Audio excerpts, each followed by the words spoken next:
불행하게도 나이가 먹으면 먹을수록 이 유산균의 패턴이 달라져요. 몸에 들어오자마자 죽을 수도 있네요. 천연 아닌 거 먹으면 근거를 한번 갖고 오보를. 그러니까요. 그럼 뭘 먹어야 되느냐를 그러니까요. 되겠죠? 네, 지금.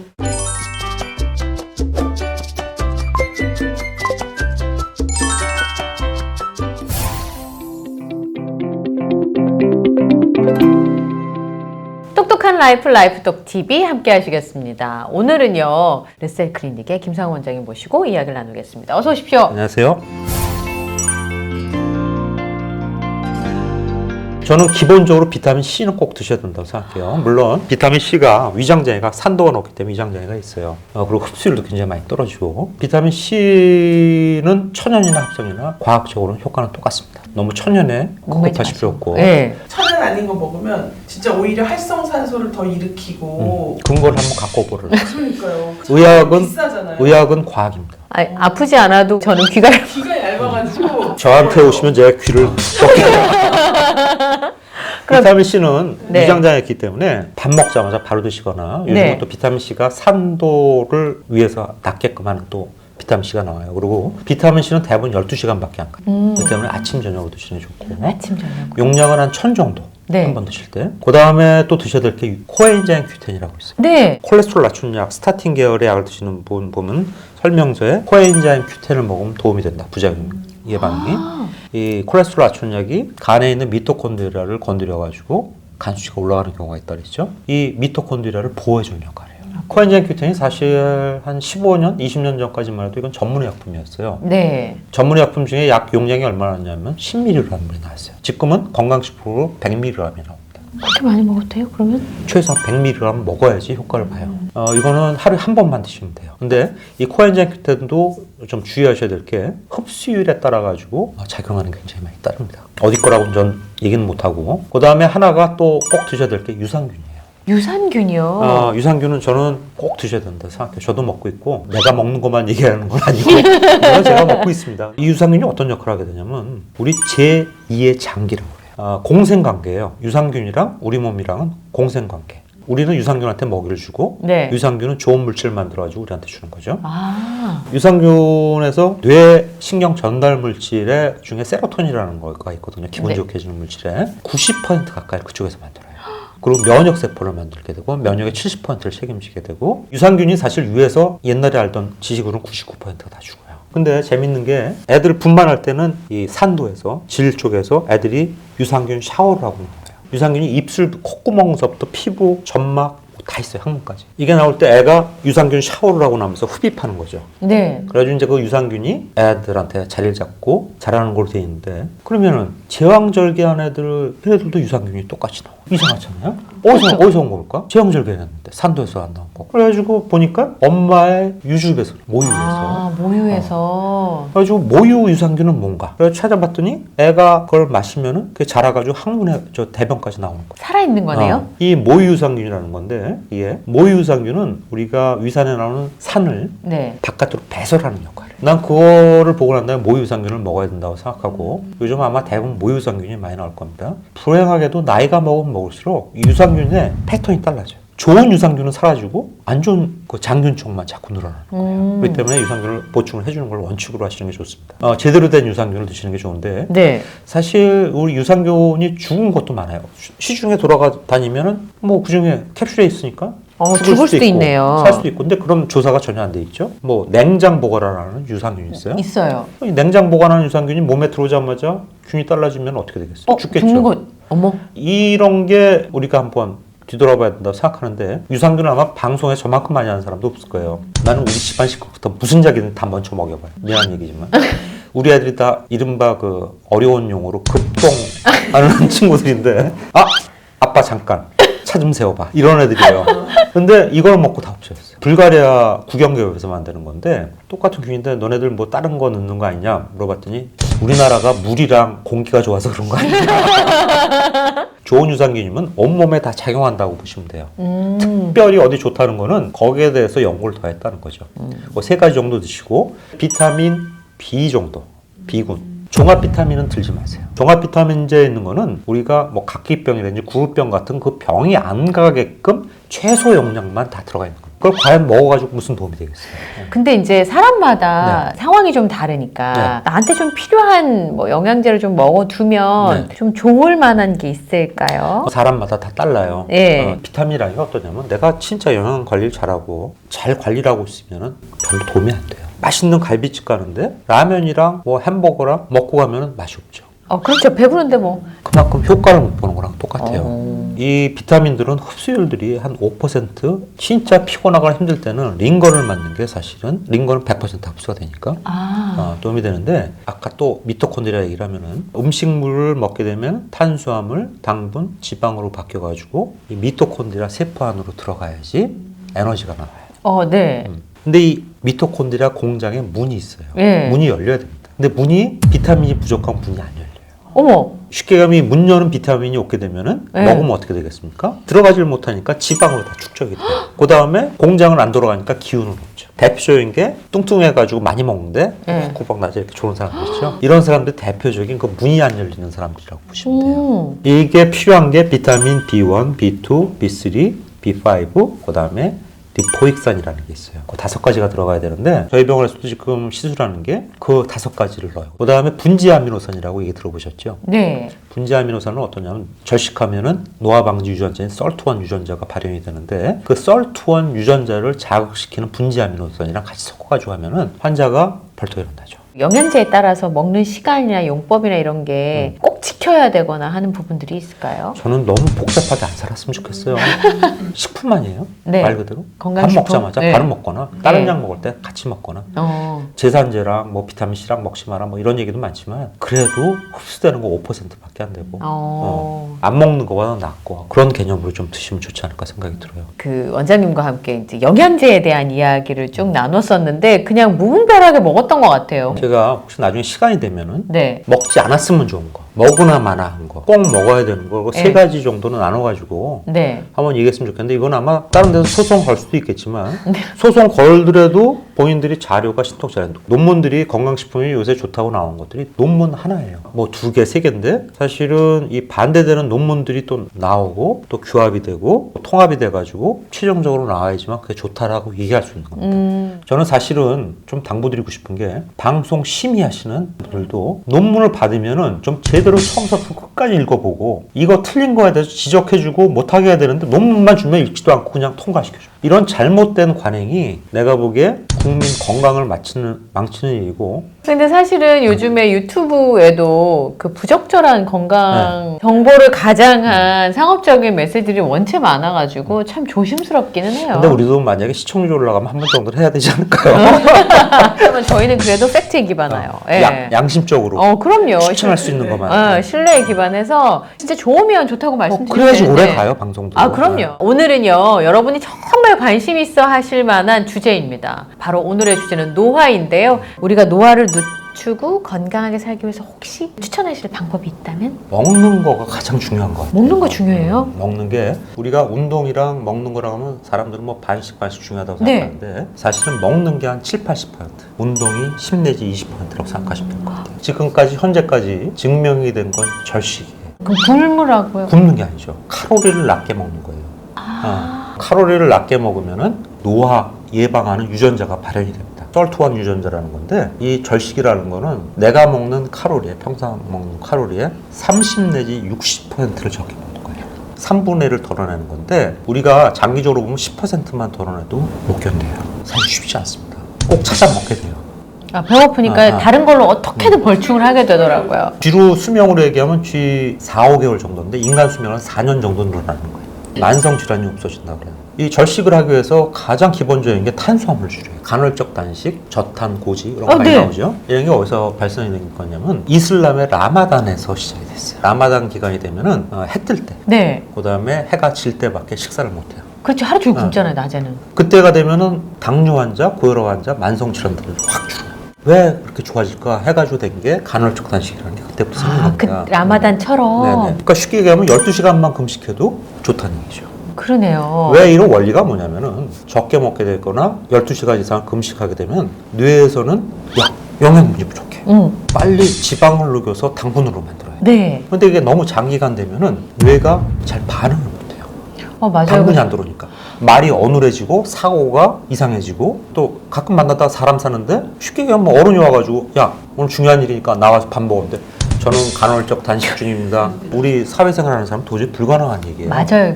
그렇기 때문에 우리가 지킬 수 있는 거를 하려면 12시간 정도 금식이 가장 적당하죠. 그럼 한 6시쯤 저녁을 먹고 그 다음날 아침 아침에 6시. 먹으면 괜찮은 근데 거네요? 쉽게 얘기하면 지나가는데 집안 식구들이 다 튀김을 시켜가지고 프라이드를 먹고 있어요. 맥주 치맥을 딱 하고 있는데 야, 이 맛 끝내준다. 이거 가지고 부스러기 맛만 봐.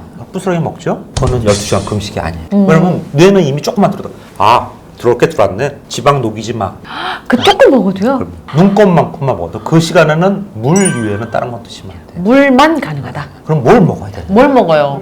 육류하고 채소를 드셔야 돼요. 우리 당뇨 환자분들 보면은 혈당이 조절이 안 되시는 나이 드신 분들이 많은데 이분들은 고기 먹으면 혈당이 올라갈까봐 탄수화물 들어요. 탄수화물은 흡수율이 워낙 빨라가지고 들어가자마자 혈당이 쭉 올라가 툭 떨어집니다. 우리가 고혈당도 몸에 나쁘지만 저혈당도 뇌에 굉장히 심각한 영향을 미치거든요. 이 고혈당, 저혈당이 반복이 되면서 몸에는 충격이 어마어마하게 되죠. 혈당은 혈당대로 조절이 안 되고 반면에 약간의 기름진 음식은 혈당이 천천히 올라갔다 떨어지면서 공복감도 절하고 되려 덜 먹게 됩니다. 방송에서는 뭐 당독소라고 아주 쉽게 얘기하는데 좀 약간 좀 다른 얘기예요. 이 단백질은 어떻게 가공하느냐에 따라서 독소가 되기도 하고 영양분이 되기도 해요. 300도씨 이상에서 5분 이상 가열하면 독성이 발현이 됩니다. 만약 스테이크 집 가가지고 스테이크 주는데 안 먹어요? 그 맛있는 거를 미디움 레어 정도 드시는 게 좋고 그 다음에 100도씨에서 3시간까지 괜찮아요. 이런 수육, 편육 이런 게 좋은 거죠. 근데 붉은 고기는 흰 고기, 닭고기나 생선에 비해서 흡수율은 좋지만 지방이 그만큼 많아요. 그러니까 맛있겠죠? 때문에 수육이라도 맛없는 대둔살, 엉덩이 쪽이죠. 네. 뭐 장조림 고기 같은 좀 푸석푸석한 고기가 몸에 좋아요. 아, 건강을 위해서는. 근데 사실은 즐거워야죠. 맞아요. 우리가 노화의 기본은 내가 즐거워야 돼. 내가 즐겁지 못하고 노화 방송 절대로 못해. 결혼하셨죠? 네. 남편 출근하는데 네. 넥타이 묶고 좀 야, 당신도 이제 나이가 먹으니까 맛이 갔네. 너무 즐거워 보인다. 딱 이래봐요. 그러면 상대편한테 어떻게 올 것 같아요? 너도 갔다가 오지? 너는 젊어 보인다고 절대로 안 하거든요. 서로 즐겁게 칭찬을 해줘야 돼요. 맞아요. 그러기 위해서 내가 즐거워야 돼요. 맞습니다. 이 칭찬하는 얘기가. 네. 그리고 육류를 어느 정도 먹어야 되느냐. 나이가 먹으면 먹을수록 단백질 흡수율이 떨어져요. 근육이라는 게 팔다리 근육이 중요한 게 아니에요. 이건 움직이기만 하면 됩니다. 네. 근데 아래 근육, 심장, 내장, 그리고 소화에 면역세포 이렇게 다 단백질에서 만들어지는 거죠. 원래 이상적인 단백질 하루 섭취량은 내가 만약 이상적인 몸무게 60kg다. 네. 그럼 60g의 단백질을 먹으려면 순살코기 200g을 먹어야지 60g이 나와요. 그러니까 우리 고깃집 가면 200g 1인분이 나오잖아요. 네. 요즘 180g인데 말이 안 되니까 200g이 맞습니다. 원장님 200g 1인분이래요. 그 다음에 남자는 70kg 정도 나가니까 250g죠. 그거를 한꺼번에 먹으면 그것도 몸 안에서 당분으로 또 바뀌어요. 3번으로 분복을 해가지고 먹는 게 좋고. 80g에서 이렇게. 과일보다는 야채. 과일에 당분이 요새 너무 많아요. 나는 과일만 먹으니까 살았죠. 한번 전 남태평양 가가지고 보세요. 과일만 먹고 사진 이렇게 쪄가지고 춤추는 사람들 보면 그게 아니거든요. 그렇기 때문에 과일보다는 야채. 그리고 물을 또 수시로 많이 드셔야 돼요. 이게 나이가 먹으면서 이 조갈중추라는 게 있어요. 우리가 물이 부족하면은 심장에서 피를 뽑아가지고 돌려대는 몸에 체성분이 부족하면 네. 심장이 바빠지죠. 그렇겠네요. 심장에 부담이 가고 몸에 손상이 가기 시작합니다. 네. 또 수분이 부족하면 우리 몸에 기도 같은데 기도 점막이 다 물기가 없으면은 세균들이 와가지고 쉽게 증식을 해요. 근데 물을 수시로 먹어야 되는데 슬프게도 나이가 먹으면 이 목마를 때 물을 마셔야 되는 조갈중추 수능이 섬찟히 떨어지게 돼요. 그럼 제때 못 먹으니까 병들이 생기는 거죠. 그러니까 나이가 드시면은 항상 생수를 차는 안 됩니다. 차는 되려 탈수를 더 일으켜요. 그러니까 생수를 드시면서 습관적으로 조금씩 드셔야 되는데 이 나이 드신 분들이 물을 잘 안 드시는 이유가 화장실 가기 귀찮아요. 네, 맞아요. 특히 겨울에요. 그래도 하셔야 돼요. 잃는 것보단 얻는 게 많습니다. 훨씬 많다. 저희 어머님도 어디 가려고 그러면 물을 일부러 안 먹는 거죠. 너도 늙어봐 그런 얘기 나온 거죠. 어서 많이 들은 얘기인데. 자, 오늘 원장님 말씀을 듣고 보니까 이것도 해보고 싶고 저것도 해보고 싶고 해보고 싶은 게 많아졌어요. 근데 아침에 남편 넥타이를 매주면서 목을 조르지 마라. 타박하지 마라. 칭찬해줘라. 갑자기 확 늙어버리는 거죠. 그러니까 혼자 늙는 게 한번 아니다. 생각해봐요. 야, 너 오늘 진짜 예쁘다. 네. 뭐 20대 아가씨 같다. 그러면은 거울 한 번 더 보게 되고 네. 외모에도 신경을 쓰게 되고 네. 좋은 반찬이 하나 더 나오죠. 도란 들고 훌륭한 멘트를 좀 해라. 동안이 있고 안동안이 있잖아. 그 무슨 차이인가요? 태어날 때부터 타고나는 건가요? 유전적인 거를 우리가 60-70%로 보고 그다음에 환경적인 요인, 뭐 생활 습관 이런 게 한 30-40%를 작용하는 것 같아요. 30-40%가 결코 작은 파트가 아닙니다. 그러면 이 제가 30-40%를 어떻게 관리하느냐가 중요하고 참 재미있는 게요. 나이 먹어 보이는 사람들은 더 외모라든지 건강에 신경을 안 써요. 예쁘게 입고 예쁘게 치장하고 아름답게 꾸미는 사람들이 되려 건강에 대해서 신경을 더 많이 쓰고 더 노화 방지를 하려고 노력을 많이 하세요. 그러면 진짜 제일 궁금한 거. 네. 노화를 좀 늦출 수는 없습니까? 노화 원장님. 늦추는 방법은 굉장히 많습니다. 아, 많아요? 굉장히 많은데 일단 노화 방지를 하기 위해서는 기본적으로 본인의 만성 질환에 대해서 적극적인 아주 철저한 관리를 하고 난 다음에 시작을 하는 게 원칙입니다. 쉽게 얘기하면은 우리가 아무리 비싼 치료를 노화 방지 치료를 하더라도 밑으로 새는 게 있으면은 돈만 쏟아붓게 되죠. 그렇죠. 효과는 그만큼 덜 네. 주고 그렇기 때문에 항상 기본 베이스가 되고 난 다음에 거기서 업그레이드 돼가지고 좀 더 젊어지고 활기차게 하는 게 노화 방지의 원칙이죠. 우리 노화 방지 기본 원칙이 세 가지인데요. 세 가지. 3R이라고 그래요. 3R. 하나가 리제너레이션. 요즘 얘기하면 뭐 줄기세포, 장기 받는 거. 네. 또 하나가 뭐냐면 리플레이스먼트. 보충하는 거죠. 모자른 거 있으면은 보충해 주는 거예요. 그 다음에 하나가 리무버. 리무버. 제거하는 거죠. 뭘? 안 좋은 걸 제거하는 거예요. 그러니까 당뇨로 얘기하면 혈당을 제거하고 콜레스테롤 높은 사람은 콜레스테롤 제거하고 그 다음에 염증 때문에 통증 있는 사람들은 염증을 제거하는 거죠. 이런 세 가지가 되면은 우리 몸은 진짜 오래 안 살고 싶어도 살 수밖에 건강하게 살 수밖에 없어요. 근데 이 제작자는 들었는데 뭐 호르몬 같은 걸 좀 맞으면은요 원장님 좀 젊어질 수 있다던데. 이게 사실 어떻게 시작이 됐냐면요. 예. 미국의 옛날에 그 나이트 토크쇼에 데이비드 레터맨 쇼라는 게 있었어요. 되게 유명한 토크쇼죠. 예. 거기에 누가 나왔더니요. 골디온이라는 배우가 있어요. 예. 골디온이 그때 나이가 60이 넘었는데 굉장히 글래머러스하게 나오고 죽어야 사는 여자잖아요. 맞아요. 골디온. 네. 이 여자 나와가지고 데이비드 레터맨 야 너는 어떻게 이렇게 젊어 보이니? 그랬더니 나는 성장호르몬 15년 정도 맞아서 젊어진 것 같아. 그래가지고 거꾸로 들어가 봤더니 웬만한 헐리우드 배우들, 운동선수들 안 맞는 사람들이 없는 거예요. 그때부터 성장호르몬이 이제 각광을 받기 시작하고 이게 불로초의 묘약이다. 뭐 이런 소문까지 나가지고 한때 미국에서는 확 퍼졌더랬죠. 그리고 이 성장호르몬은 현재까지도 노화 방지 호르몬의 가장 기본적인 근간입니다. 성장 호르몬은 애들이 키 크려고 맞는 거 아니에요? 맞습니다. 이게 20대 초반까지 많이 나옵니다. 최고로 피크를 이뤘다가 이후에 10년에 14.4%씩 떨어져요. 그래서 나이가 한 60대가 되면은 젊었을 때 반밖에 안 낳게 돼요. 성장 호르몬은 이 뼈뿐만이 아니라 심장 기능, 뇌 기능, 그다음에 세포의 재생, 면역 세포, 관여가 안 하는 데가 없습니다. 그러니까 성장 호르몬이 아예 제로다. 그러면 죽은 목숨이랑 똑같습니다.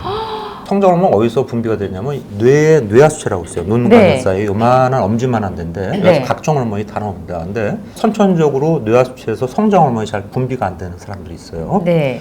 이런 사람들 체형이 50대 체형처럼 바뀌어요. 이 성장 호르몬은 어떤 역할을 하게 되냐면 몸에 탄력 섬유를 만들어주는 역할을 해요.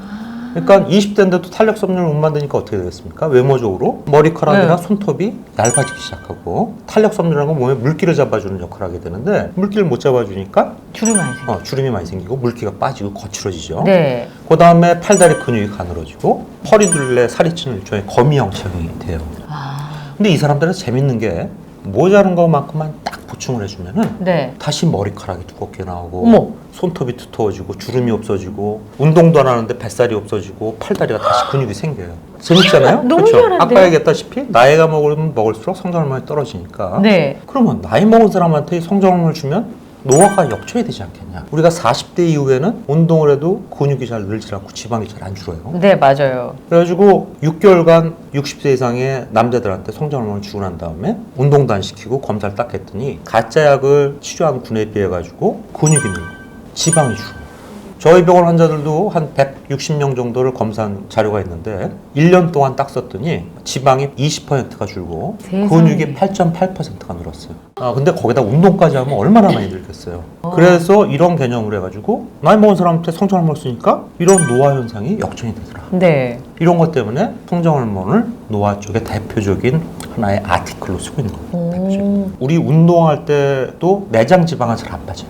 그렇죠. 이 피하 지방은 잘 빠지는데 옛날에도 뭐 보스턴 연구에서도 1년 동안 하루에 4, 5kg씩 걸었는데도 내장 지방이 1kg가 빠질까 말까 할 정도로 빠지거든요. 이 내장 지방은 만성 질환의 원인이 됩니다. 근데 성장호르몬 하게 되면 내장 지방이 진짜 말도 안 될 정도로 한 달만 돼도 축축 빠집니다. 그러니 심혈관 질환이 좋아질 수밖에 없죠. 당연히 좋아지게 돼 있습니다. 그 다음에 우리가 또 대표적인 아주 난치병 질환 중에 하나가 비알코올성 지방간염이라는 건데 술도 안 먹는데도 가주치가 계속 올라오고 그런 분들 간에 지방에 까이는데 네. 난치병이거든요. 난치병이거든요. 네. 이 성장호르몬 이런 걸 낫게 한다는 논문도 있고 또 뇌기능을 강화시키고 깊은 수면을 취하게 하고 우울증을 없애요. 2021년도에 어떤 얘기가 나왔냐면은 성장호르몬이 뼈도 튼튼하게 하고 근육도 튼튼하게 하고 우울증 없애고 깊은 수면을 취하고 여러 가지 좋게 작용하기 때문에 결국 수명을 연장하는 효과가 있지 않냐 이런 논문까지 나왔을 정도입니다. 한번 맞아보고 싶은 생각이 이제 해야 됩니다. 지금 난리 났어요. 이 호르몬이라는 거는 무조건 받는 게 아니에요. 우리 몸이라는 거는 내가 검사해보고 모자랐을 때 보충을 해준다 그랬죠. 아까 네, 리플레이스먼트라고 했어요. 네. MC님 같이 젊으신 분들은 필요가 없지 않을까 생각 그건 들어요. 적지 않은데요.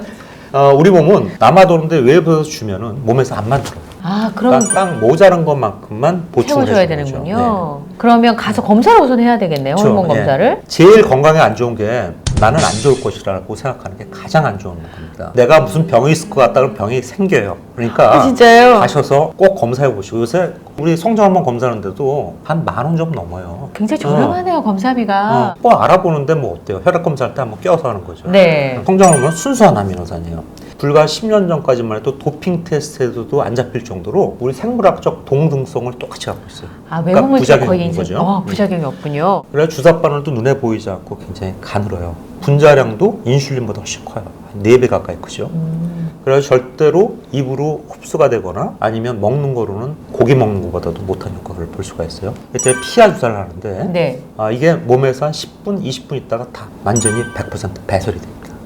10분, 20분 작용하고 온몸에 다 가서 작용하는 거죠. 세포에 가서. 그 짧은 시간에요? 그러니까 이걸 어떻게 해야 되겠어요? 매일 주사를 맞는 수밖에 없어요. 자기가 그럼 스스로 직접, 놔야 되는 네. 거네요? 예를 들자면 인슐린 주사는 뭔가 프로타민 설페이트라 가지고 자극하는 따끔한 물질인데 이건 들어가는지 안 들어가는지도 몰라요. 그래서 제가 모 제약회사에 고문을 할 때 일주일 제제를 한번 만들어 보라 했어요. 네. 국제 SCI 논문을 써가지고 매일 맞는 거랑 일주일에 한 번 맞는 거랑 비교를 한 논문인데 동일합니다 거의. 부작용이 약간 많아요. 왜냐면 일주일 제제가 한꺼번에 들어가니까 주사 바늘이 아무래도 좀 굵고 그래서 네. 저 같은 경우는 이제 한 달 4주 정도는 부작용도 봐야 되고 주사에 대한 공포증을 없애기 위해서 일주일에 한 번 맞는 걸 하다가 그 다음에 매일 본인이 맞는 거로 바꿉니다. 근데 말씀 들어보니까 부작용이 별로 클 것 같진 않네요. 부작용은 붓는 거예요. 딱 하나 붓는 게. 부어요? 주로 어디가 붓냐면 눈두덩이라든지 손등 같은 데가 살짝 불 수 있는데 눈에 보이지도 않을 정도로 본인 느낌이죠. 왜 그러냐 아까도 말씀드렸다시피 성장호르몬을 쓰기 시작하면은 몸의 탄력 섬유 생산량이 증가가 돼요. 물기를 잡아당기는 겁니다. 근데 우리가 모자른 사람들은 대부분 발생을 안 해요. 약간 애매모호하게 모자른 사람들한테 줬을 때 그런 부작용이 발생해요. 조금 많아졌나 봐요. 그쵸? 얘기 들으니까 귀가 솔깃해서 우선 검사부터 한번 받아보고 그럼요. 싶다는 생각이 좀 들기는 하네요. 뭐든지 미리 걱정하는 건 아닙니다. 네. 나는 성장호르몬이 충분히 나오고 있고 아직 젊다라는 생각을 항상 하셔야 돼요. 마음 같아서는 당장 맞으면 제가 한 20대로 돌아갈 것 같지만 그래도 원장님이 권하신 대로 처음에 성장 호르몬이 어느 정도 부족한지 적정한지 검사부터 받아보시는 그럼요. 게 네. 좋을 것 같습니다. 오늘 원장님 말씀 잘 들었습니다. 고맙습니다. 네.